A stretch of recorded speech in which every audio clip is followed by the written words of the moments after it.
రాకాలోకంకి స్వాగతం. ఈ కంటెంట్ మీకు నచ్చినట్టయితే లైక్ చేయండి, మీ బంధుమిత్రులకి షేర్ చేయండి. ఇప్పటివరకు సబ్స్క్రైబ్ చేసుకోకపోతే సబ్స్క్రైబ్ బటన్ని నొక్కండి. అదేవిధంగా బెల్ ఐకాన్ని కూడా తప్పనిసరిగా నొక్కండి. ఇటీవలే తజికిస్తాన్లో ఉన్నటువంటి రెండు భారత బేస్లు, ఒకటి ఐని, రెండవది ఫార్ఖోర్. ఫార్ఖోర్లో మన ఆసుపత్రి ఉంది, మన విమానాశ్రయం ఉంది, మన ఎయిర్ ఫోర్స్ అక్కడ ఉంటుంది. ఐనిలో కూడాను ఇండియన్ ఎయిర్ ఫోర్స్ ఉంటుంది, కొన్ని సుఖోయిలు ఉన్నాయి. ఐనీలో మన కార్యకలాపాలని ముగించేసుకుని కాంట్రాక్టు గడువు పూర్తయిపోయింది, లీజ్ గడువు పూర్తయిపోయింది, మనము తిరిగి వచ్చేస్తున్నాం అన్నటువంటి వార్త వచ్చింది. ఈ వార్త రాగానే చాలామంది భారతదేశానికి ముందు చూపు లేదు, తజికిస్తాన్లో ఉన్నటువంటి ఐనీ బేస్ని కోల్పోవడం అనేది తప్పిదము, మోదీ ప్రభుత్వం ఓటమి, రకమైనటువంటి రకరకాల కథనాల్ని చెబుతూ వచ్చాయి.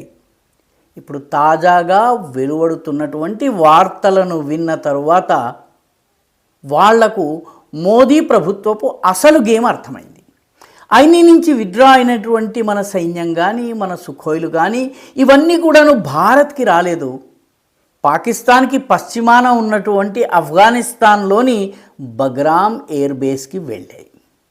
బగ్రామ్ ఎయిర్ బేస్లో భారత సుఖోయిలు దిగినట్టుగా వార్తలు వస్తున్నాయి. ఇప్పుడు పాకిస్తాన్కి కంటి మీద కునుకు లేదు.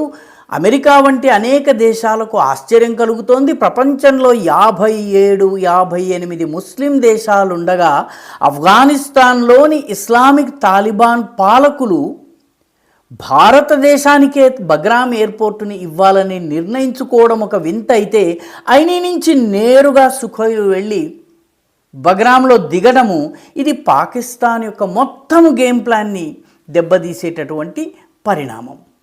బగ్రామ్ అంటే ఆషామాషి ఎయిర్పోర్ట్ కాదు. ఇది 1950లో సోవియట్ ఆఫ్ఘాన్ సంబంధాలు చాలా బాగా ఉన్న సమయంలో సోవియట్లు ఆఫ్ఘాన్ల కోసము నిర్వహించినటువంటి ఎయిర్పోర్ట్. ఆఫ్ఘనిస్తాన్ రాజధాని అయిన కాబూల్కి 47 కిలోమీటర్ల దూరంలో ఉత్తర దిశగా ఉన్నటువంటి ఈ బగ్రామ్ ఎయిర్పోర్ట్లో ఐసెన్హోవర్ 1959లో వచ్చారు. ఆ తర్వాత జార్జ్ బుష్ వార్ ఆన్ టెర్రర్ని ప్రారంభించిన తరువాత, ఒసామా బిన్ లాదెన్ పైన యుద్ధాన్ని ప్రకటించిన తర్వాత 2006లో వచ్చారు. ఒబామా 2 సార్లు వచ్చారు. రెండవసారి 2014లో వచ్చారు. అక్కడి నుంచి పాకిస్తాన్, భారత్ కూడా ఆయన పాకిస్తాన్కి పర్యటించారు, భారత్కి రాలి. ఆఫ్ఘనిస్తాన్కి వెళ్ళారు, నేరుగా భారత్కి వచ్చారు, పాకిస్తాన్ని అవాయిడ్ చేశారు. డొనాల్డ్ ట్రంప్ కూడా బగ్రామ్ ఎయిర్పోర్ట్కి మొదటిసారి ఆయన దేశాధ్యక్షుడుగా ఉన్నప్పుడు వెళ్ళారు.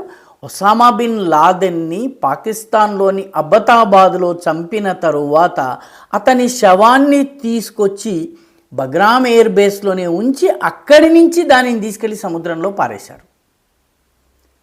కాబట్టి చాలా ఇంపార్టెంట్ ఎయిర్ బేస్ ఇది, వ్యూహాత్మకంగా ఇంపార్టెంట్. ఎందుకంటే అన్ని దేశాలకు అక్కడి నుంచి చాలా దగ్గర. అక్కడి నుంచి 1 అవర్ ప్రయాణం చేస్తే చైనా యొక్క న్యూక్లియర్ ఇన్స్టలేషన్స్, ఎక్కడైతే చైనా పరమాణు బాంబులు తయారు చేస్తుందో, న్యూక్లియర్ బాంబులు తయారు చేస్తుందో, ఆ ఫెసిలిటీకి కేవలం 1 అవర్ మాత్రమే డిస్టెన్స్ ఉంది. కాబట్టి ఈ బగ్రామ్ ఎయిర్ బేస్ బహుశా ఆఫ్ఘనిస్తాన్లోని అతి పొడవైనటువంటి రన్వే ఉంది. కాబట్టి దీనిలో భారత్ సుఖోయిలు దిగటం అంటే, భారతదేశానికి చెందిన సుఖోయ్ యుద్ధ విమానాలు దిగటం అంటే, ఇది భారతదేశానికి చాలా కీలకమైనటువంటి గెలుపు. ఇటీవల ఆఫ్ఘాన్ విదేశ వ్యవహారాల మంత్రి అయినటువంటి అమీర్ అలీ ముట్టాఖీ వచ్చినప్పుడు ఆయన ఈ బగ్రామ్ ఎయిర్ బేస్ భారతదేశం ఉపయోగించుకోవచ్చును అని చెప్పారు. అయితే భారతదేశం అప్పుడు మాట్లాడలేదు.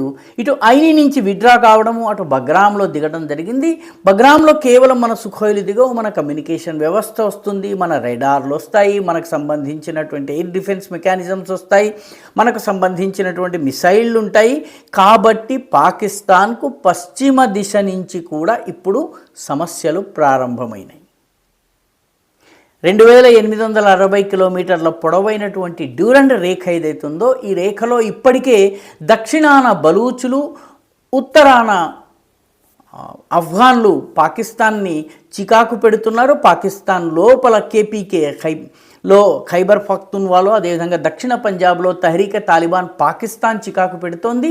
ఇప్పుడు బగ్రామ్లో భారతదేశం ఉన్నట్లయితే పాకిస్తాన్కి ఇక కంటి మీద కునుకుండదు. నిజానికి దోహాలో తాలిబాన్లతో ఒప్పందం జరిగిన తరువాత అమెరికాకి చెందినటువంటి జల్మై ఖలిదాద్ మధ్యవర్తిత్వంలో ఇదంతా జరిగింది. అమెరికా బగ్రామ్ ఎయిర్పోర్ట్ని ఉంచుకోవడానికి ప్రయత్నించింది కాబట్టి, కానీ తాలిబాన్లు ఒప్పుకోలేదు. అలాంటి తాలిబాన్లు ఇప్పుడు భారతదేశాన్ని రమ్మని పిలుస్తున్నారు. సరిగ్గా ఇదే సమయానికి పాక్ ఆక్యుపైడ్ జమ్మూ కాశ్మీర్కి ఇటువైపున ఉన్నటువంటి ఉరి నగరంలో, URI ఉరి అని మనం చాలామంది చదువుతాం, దాని అసలు ఉచ్చారణ ఉడి. ఈ ఉడి ప్రాంతంలో భారతదేశం బంకర్లను నిర్మాణం చేస్తోంది, అంటే యుద్ధానికి తయారీ చేస్తుంది. అదేవిధంగా లీపా వ్యాలీ, పాక్ ఆక్యుపైడ్ జమ్మూ కాశ్మీర్లోని లీపా లోయ, అదేవిధంగా కిషన్ గంగా లోయ, పాకిస్తాన్ నీలం లోయ అంటుంది.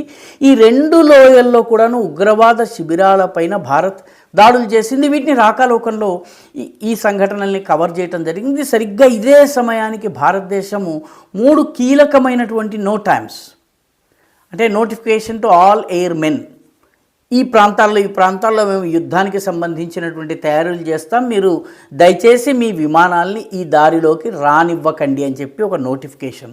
ఒకటి అక్టోబర్ 31 నుంచి నవంబర్ 10 వరకు సర్క్రీక్ నుంచి రాజస్థాన్ సరిహద్దు వరకు పాకిస్తాన్ని ఆనుకుని పూర్తిగా మన త్రిశక్తి సేనలకు సంబంధించినటువంటి ఎక్సర్సైజ్ జరగబోతోంది. దీని చూసి పాకిస్తాన్ ఇప్పటికే బెంబేలు చెందుతోంది. ఇది కనుక హఠాత్తుగా యుద్ధంగా ఆక్రమణగా మారితే ఏం చేయాలో పాకిస్తాన్కి తెలియడం లేదు.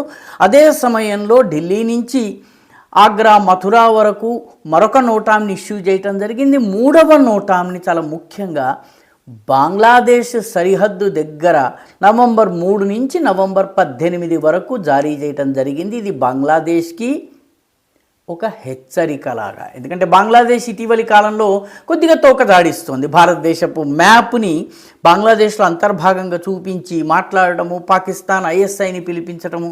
కాబట్టి ఇండియా ఏకకాలంలో ఇటు బంగ్లాదేశ్ని అటు పాకిస్తాన్ని కంటైన్ చేయటం కోసము అటు బగ్రామ్ ఎయిర్ బేస్లో దిగడము, ఇటు బంగ్లాదేశ్ వైపు నోటాం ఇవ్వడం, అదేవిధంగా అక్రాస్ ది LOC మన ఫోర్టిఫికేషన్స్ని పెంచటము, ఆపరేషన్ సింధూర్ 2.0 వీలైనంత త్వరలో వచ్చే అవకాశం ఉందన్నటువంటి సూచనల్ని ఇస్తోంది.